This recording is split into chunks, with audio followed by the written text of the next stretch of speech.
Good day, everyone. I am Camille Alivio, and today I will be presenting my output for Lesson 3, Learning Activities. So for this task, I developed 5 objective learning activities for each of the 3 learning domains, the cognitive, affective, and psychomotor.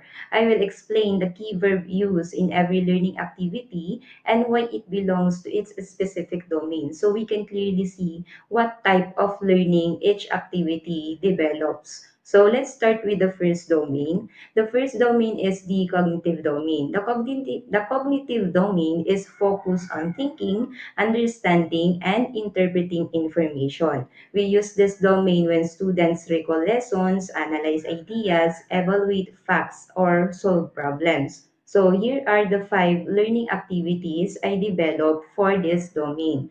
So number 1, summarize a short story you read in class. In this learning activity, I use the verb summarize. This verb belongs to the cognitive domain because it requires students to understand the main ideas and organize information from the text. When students summarize a story, they think carefully about what is important and leave out unnecessary details. So this shows comprehension and the ability to process information, which are the focus of the cognitive domain. So number 2, classify different types of renewable energy sources. For this learning activity, I use the verb classify. This is a cognitive verb because it requires students to analyze, group, and sort information based on characteristics. When students classify renewable energy sources, they are using reasoning skills and understanding patterns. This belongs to the cognitive domain because it focuses on thinking, understanding, and organizing knowledge. Number 3, evaluate a news article about climate change to draw conclusions. For this learning activity, I use the verb evaluate. This verb fits the cognitive domain because it asks students to judge information, assess credibility, and form conclusions based on evidence. When learners evaluate a news article, they are using higher order thinking skills such as analyzing, comparing, and deciding. So this activity clearly belongs to the cognitive domain because it develops critical thinking.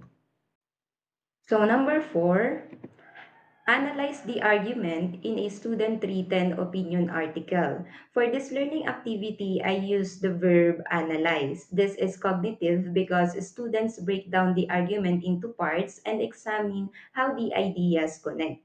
When students analyze an opinion article, they look at claims, evidence, and reasoning. This belongs to the cognitive domain because it develops students' ability to think critically and understand complex ideas. So, number 5, examine bias in a news article. For this learning activity, I use the verb examine. This verb belongs to the cognitive domain because it requires students to study the text carefully, notice hidden messages, and detect bias. So, when learners examine bias, they evaluate information and make judgments. This activity is part of the cognitive domain because it develops analytical and higher order thinking skills. So the next domain is the affective domain. This domain focuses on attitudes, feelings, and values on how students respond to others. It is not about what students know, but about how they feel, what they care about, and how they show respect and cooperation in social situations. So here are the 5 learning activities I developed for this domain. So number 1, encourage peers to participate in school volunteer projects. So in this learning activity, I use the verb encourage. This verb belongs to the affective domain because it shows a positive attitude toward helping others. When students encourage their classmates to join volunteer projects, it means they value kindness and community service. This is not just doing something by themselves, they are inspiring others to do good things too. That shows values, beliefs, and attitudes, which are the focus of the affective domain. So, number 2, participate in a community cleanup. For this second learning activity, I use the verb participate. This belongs to the affective domain because it shows that students are willing to get involved. In the affective domain, students move from simply knowing something to actually showing their attitude through action. When learners participate in a community cleanup, it shows they care about their surroundings and want to help the community. Their action comes from a positive attitude, and that makes this learning activity part of the affective domain. So, number three, acknowledge diverse opinions by giving constructive verbal responses. So, for this learning activity, the important verb is acknowledge. This verb fits the affective domain because it shows respect for different ideas. When students acknowledge diverse opinions, they are not ignoring other people. They listen, understand, and respond politely. So this shows emotional maturity and respect. These attitudes belong to the affective domain because they focus on how students feel, how they treat others, and how they value different viewpoints. So, number four, express personal feelings and insights about a literary piece through a written or spoken reflection. So, for this learning activity, I use the verb express. This is effective because it focuses on personal feelings and emotional reactions. When students express their feelings about a story or poem, they are not just answering a question, they are sharing their own thoughts and emotions. This shows appreciation and emotional connection, which are part of the affective domain. It helps students think about their values, beliefs, and personal experiences. So, number five is collaborate in writing a group reflection after completing a class project. So, for this learning activity, I use the verb collaborate. This verb fits the affective domain because collaboration needs good attitudes such as teamwork, patience,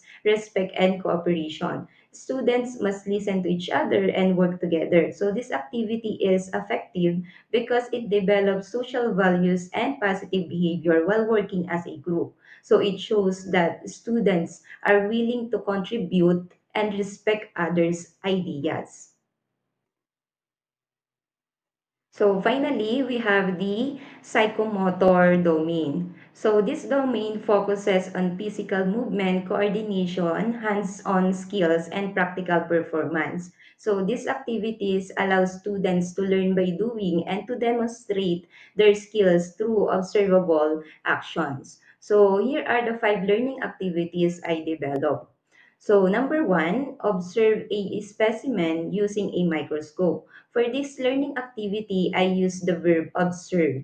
This verb belongs to the psychomotor domain because it involves physical actions like adjusting the focus, moving the slide, and carefully using the microscope. So students need coordination between their eyes and hands to do this properly. So this activity is psychomotor because it develops fine motor skills and controlled physical movements. So number two is sketch a diagram of a plant cell. For this learning activity, I use the verb sketch.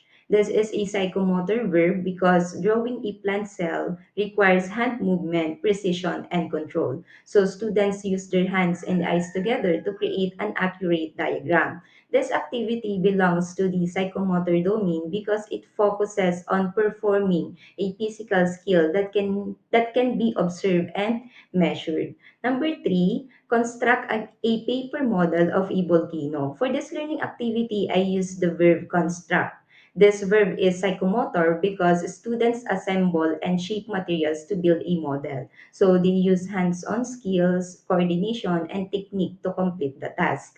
So this activity is part of the psychomotor domain because it requires performing physical actions and creating a tangible output.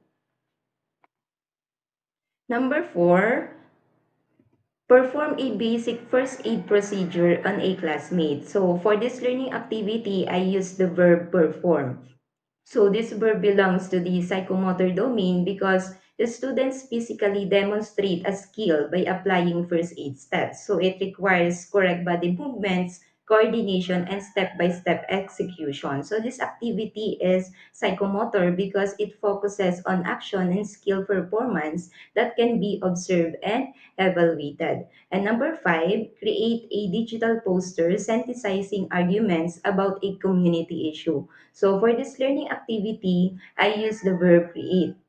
So this activity is psychomotor because students use digital tools like computers or tablets to design and produce a poster. So they perform precise hand movements such as clicking, typing, and arranging images and text. So it belongs to the psychomotor domain because it develops digital skills, fine motor control, and the ability to produce a physical or digital output.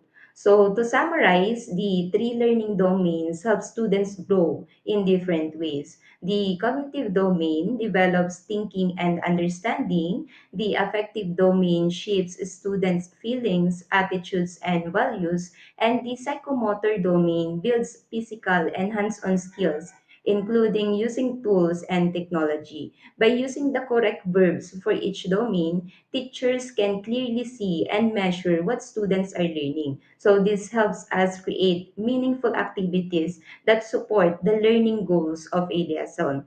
So that's all for my presentation. Thank you for listening.